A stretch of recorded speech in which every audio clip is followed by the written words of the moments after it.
যদিও চালাইতে পারি না, আল্লাহর সাথে যোগাযোগ আমার যদিও ভালো না, কিন্তু আমি হাল ছাড়ি নাই, ধরে রাখছিলাম আর বলছি মালিক তুমি যদি দিতে পারো তোমার কেউ বাধা দিবে না রে মালিক, তুমি একটু আমার বাচ্চা দাও, আমার সংসারটা বেদনাময়, আমার স্বামী আমারে দেখতে পারে না, মানুষ আমাকে বিভিন্ন বন্দা নারী বলে গালি দেয়, আমি কষ্ট পাই মালিক, হয়তো আমি কোনো অপরাধ করে ফেলেছি, অন্যায় করে ফেলেছি, আমার অন্তরের সাথে জুলুম করেছি রে মালিক, আমি গোপনে গোপনে তওবা করলাম, কেউ আমারে দেখে না মালিক রে, আমি জানি তুমি দিবা না, তবে আমিও জানি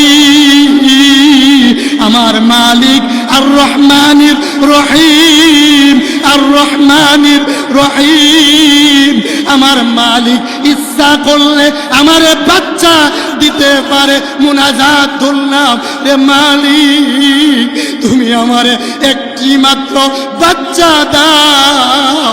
আমার আল্লাহ ডাক দিয়ে বলে মহিলা রে, যখন তুমি আমাকে শুনেছ আমি বাচ্চা দেব না আলহামদুলিল্লাহ বলেছ রে মহিলা, তখন থেকে সিদ্ধান্ত নিয়েছি তোমারে শুধু বাচ্চা দেব না, তোমার পেটে আমি আল্লাহ একটা ওলি বানাইয়া দেব।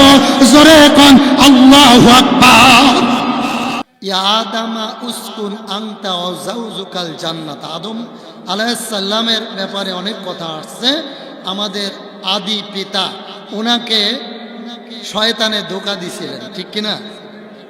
শয়তানে ধোঁকা দেয় কিছু কারণে, কমপক্ষে 3টি কারণ বেশি বেশি আসছে হাদিস শরীফে। শয়তানে ধোঁকা দেয় যখন মুমিন ইবাদত থেকে গাফিল হয়ে যায়, ঠিক কিনা?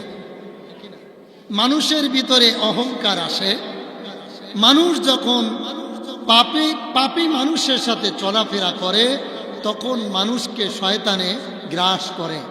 এখন আপনারা যেভাবে এই মাহফিলে বসছেন, আপনাদের কাছে জানতে চাই, এইভাবে তো কেউ ইরি খাতেও বসে না, বসেননি?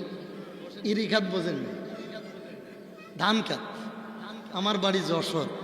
এখন আপনারা যদি আমাকে মহব্বত করেন, শয়তানকে তাড়াইতে চান, তাহলে 1 মিনিটের আমল হলো, ভাই মাহফিল দিয়ে লাভ কি যদি আমল না করেন? আমরা হুজুররা বর্তমানে আমলের রস করি না, আমি ওহাবি, চুন্নি, খারেজি, আলিয়া, কওমিয়া, আওয়ামী লীগ, বিএনপি, খালেদা, হাসিনা, এইভাবে আলোচনা করে 1 ঘন্টা করে কয় দেন 50,000 টাকা। লাভ আছে কোনো? আমি মনে করি যে হুজুরের টাকা দাবি করে নিব, ওটা কুরবানির গরু ছাড়া কিচ্ছু না। কথা কয় না, কথা কয় না। এই জন্য আমি বলবো, আমি ওয়াজ করি, চেয়ারে যখন বসি মনে মনে ভাবি হক কথা বলবো, এরা যেন জীবনে আমারে দাওয়াত না দেয়।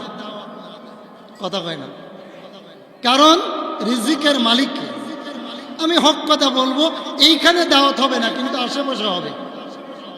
কয় তো অতএব আমিও কোনো কন্ট্যাক্ট করি নাই।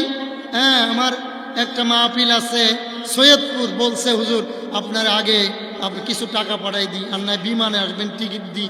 আমি কইলাম আমি এত বড় হুজুর না, আমি আসবো, আলোচনা শোনার পরে আপনারা বসে কয়েকজন বলবেন আমি কয় টাকার হুজুর, এই টাকা দিবেন।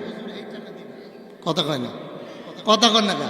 তা আপনারা ঠিক বলতেছেন, কিন্তু প্রথম আমলটা এখনো হয় না। সবাই আসেন আমার কাছে, আসেন 1 মিনিটে সবাই আসেন। আর মাহফিলে চেয়ার দেওয়া সম্পূর্ণ নিষেধ, মাহফিলের নূর নষ্ট হয়ে যায়। আমি জানি যারা চেয়ারে বসছেন ওরা মান্যগণ্য, আমার তো মান্যগণ্য এখনো কেউ নেই। আমি জানি আমার থেকে বড় বড় হুজুর বসে আছে, কিন্তু এখানে এই মুহূর্তে 1 ঘন্টায় আমি সকলের উস্তাদের আব্বা। কথা কয় না, আমি কি উস্তাদ না, আমি আপনাদের আব্বা। অর্থাৎ মহব্বতের সামনে বসে, এখনো কিন্তু আসে নাই, শীত তো পড়ে নাই।